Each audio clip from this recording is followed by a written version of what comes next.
Shalom, selamat pagi saudaraku yang dikasihi oleh Tuhan.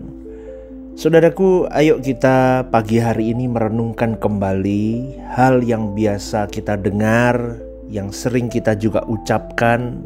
Kita selalu ngomong begini, hidup itu singkat sekali. Betul ya? Kita juga sering dengar di mimbar-mimbar gereja diungkapkan bahwa hidup kita itu singkat di bumi ini. Apalagi kita yang sudah berumur 40, 50, 60. Aduh saudaraku, itu singkat, lebih singkat dari mereka yang masih punya waktu yang lebih panjang.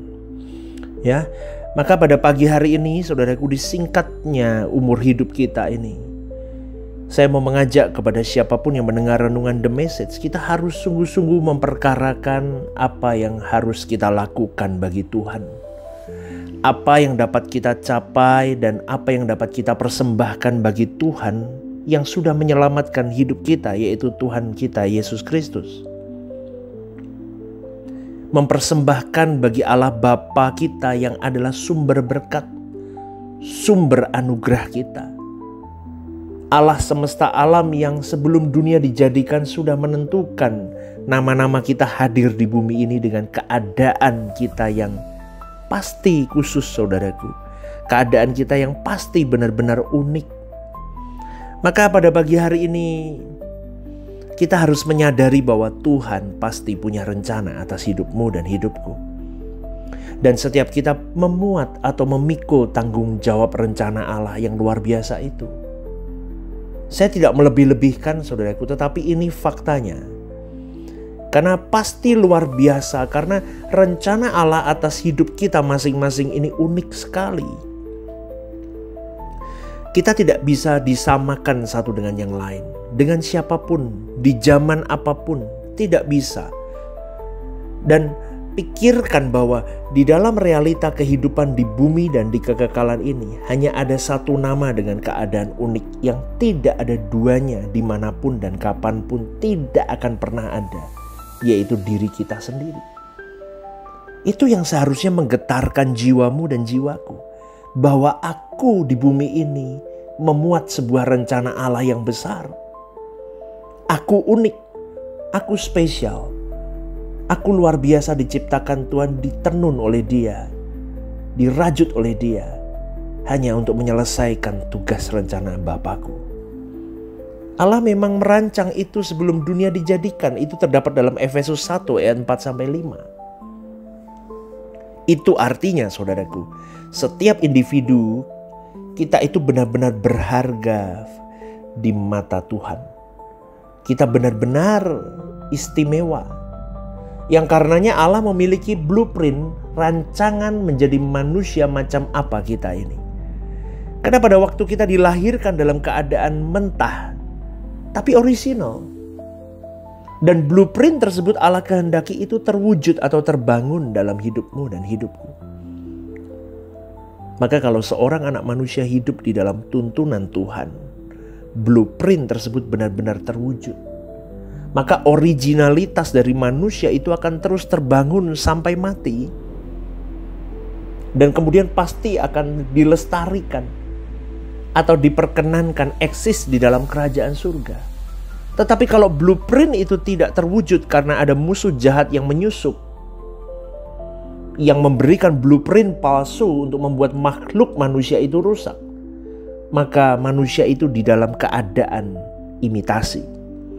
Originalitasnya seorang manusia itu ditentukan oleh blueprintnya. Maka manusia sudah seharusnya mengenakan blueprint Allah. Maka pikiran Allah, perasaan Allah, kehendak Allah itu dikopi di dalam blueprint manusia itu. Diramu dengan watak seseorang, diramu dengan kehidupan, dengan tingkat pendidikan dan semuanya itu. Akhirnya mewujudkan satu goal yang sama. Blueprintnya adalah anak tunggal Allah. Artinya apa? Blueprint orang percaya harusnya Yesus. Itu saudaraku. Bagaimana blueprint itu bisa jalan? Dengan mengandalkan Roh Kudus, firman Tuhan juga.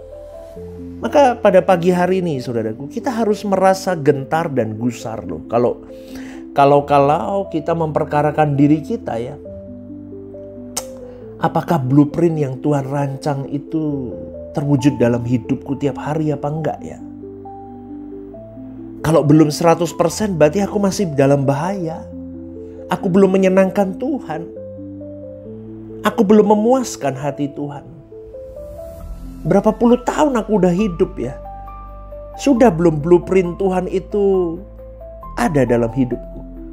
Blueprint pribadi Yesus itu sudah ada gak dalam hidupku? Kalau belum, bahaya saudaraku.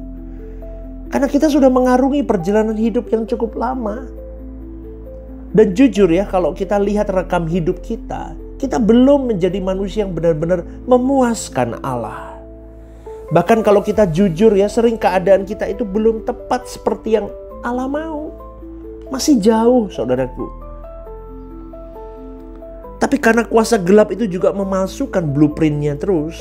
Memasukkan blueprint Tuhan digantikan dengan blueprint dia. Akhirnya kita merasa udah bagus kok aku lakuin ini untuk pekerjaan Tuhan. Udah bagus aku mau ke gereja. Udah untung aku masih mau dengerin khotbah duduk. Udah untung aku masih mau nyempetin doa. Udah untung aku masih mau mikirin Tuhan meskipun dalam kadar yang sangat rawan, sangat sedikit sekali porsinya. Tapi udah untung. Karena buat aku gak penting lah begitu-begitu. Kan banyak orang begitu saudaraku. Alah Tuhan-Tuhanan, udahlah. Wis serano gereja-gerejaan lah, udah gak ada gereja-gerejaan lah. Wis apa pelayanan, aduh apalagi pelayanan, udahlah. Omong kosong lah pelayanan. Ngurusin hidupku sendiri aja udah susah ngurusin orang lain. Ngurusin orang lain ribut lagi masian. Di dalamnya masih banyak polemiknya, udahlah. Lah kan banyak begitu saudaraku. Kalau kalah orang jadi begini, udahlah wajar online aja lah. Atau ya udah ke gereja dah, udah selesai pulang langsung. Udah nggak usah ikut macam-macam. Waduh saudaraku, itu yang saya katakan, itu yang disusupkan oleh kuasa gelap. Blueprint kuasa gelap itu diberikan kepada manusia untuk anti menjadi anggur tercurah roti terpecah. Karena Yesus blueprintnya tidak begitu. Blueprintnya Yesus menjadikan dirinya sebagai makanan, menjadikan darahnya sebagai minuman. Artinya apa? Dia berani tercurah, terbagi hidupnya untuk orang lain. Kedengarannya ini sederhana loh saudaraku. Mungkin dianggap naif kalimat-kalimat yang saya ucapkan ini. Berlebihan nih pendeta. Gak perlulah sampai begitu-begitu. Mungkin ada yang begitu saudaraku. Tapi dengarkan, ini penting sekali. Ini sangat fundamental. Ini sangat fundamental. Siapapun kita, apapun pemahaman kita tentang hidup, tentang pelayanan, tentang doktrin, tentang ajaran, tentang apapun selera dan keadaanmu, lebih dari semua itu kita harus memperkarakan hidup kita secara utuh dan detail. Dan ini tidak bisa kita tanyakan kemanapun, ke perpustakaan, ke buku manapun, tidak bisa. Tidak bisa ditanyakan kepada pendeta sekalipun, teolog sehebat apapun, tidak bisa. Karena ini harus dipertanyakan langsung kepada Tuhan. Maka di sini harus ada ruangan di mana kita benar-benar berjumpa face to face dengan Tuhan tiap saat. Sebelum kita lahir, bahkan sebelum dunia ada, nama kita sudah ada loh. Betul, dengan DNA yang khusus. Tapi manusia punya kehendak bebas. Dia mau menanggapi, dia mau mewujudkan bangunan manusia seperti yang Bapa mau atau enggak, itu terserah manusia itu. Tapi si jahat menggunakan kehendak bebas itu, disusupnya supaya apa? Gagal rencana Allah dalam hidup seorang manusia. Itu keberhasilan dari iblis itu begitu. Kalau dia bisa membawa banyak jiwa manusia sejauh-jauhnya dari Allah sang penciptanya. Dia datang sebagai pencuri, datang hanya untuk membunuh dan mencuri. Ia berusaha untuk mengambil hak-hak kita, hak-hak untuk menjadi manusia sesuai dengan blueprintnya Tuhan itu. Supaya bisa memasukkan blueprintnya kuasa gelap itu. Saudaraku, kalau Roma 12 ayat 2 berkata, janganlah kamu serupa dengan dunia ini. Itu sama dengan kita jangan punya blueprint sama dengan dunia ini. Maka kalimatnya dilanjutkan dengan kalimat berubahlah oleh pembaharuan budimu. Artinya apa? Supaya kita menjadi manusia yang sesuai dengan blueprintnya Tuhan. Bukan saja baik, bukan saja berkenan, tapi sempurna. Amin, saudaraku. Siapapun kita harus berjuang di sini. Mengenakan blueprint Tuhan. Kita mengenakan, memperjuangkan blueprint Tuhan itu ada dalam hidup kita. Amin ya saudaraku, maka milikilah waktu dengan Tuhan. Duduk dekatlah dengan Tuhan. Milikilah keintiman dengan Dia. Jaga kekudusan hidup kita tanpa batas. Gak usah nonton yang gak perlu ditonton. Gak usah dengerin yang gak perlu didengerin. Gak usah ngomong kalau gak perlu ngomong. Bahaya saudaraku. Belajar kita jaga diri kita, jaga hati kita. Lihat apapun, terhantam masalah apapun, jaga reaksi dan respon kita di dalam Tuhan. Supaya kita tidak melukai Tuhan. Dan kita tetap bisa memperjuangkan blueprint Tuhan ada dalam hidup kita setiap saat.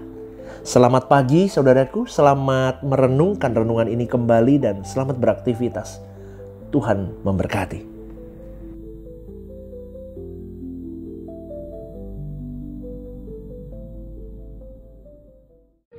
Ibadah Suara Kebenaran setiap hari Rabu jam 6:30 malam di Gereja Sentral di Mall Lantai UG. Ibadah Raya setiap hari Minggu jam 10 pagi di Gedung Gereja Sentralan Mall Lantai UG disertai ibadah anak dan teens. Home Usia Indah setiap Jumat Minggu kedua jam 5:30 sore di Gedung Gereja. Ajak rekan dan saudara Anda untuk bergabung bersama kami.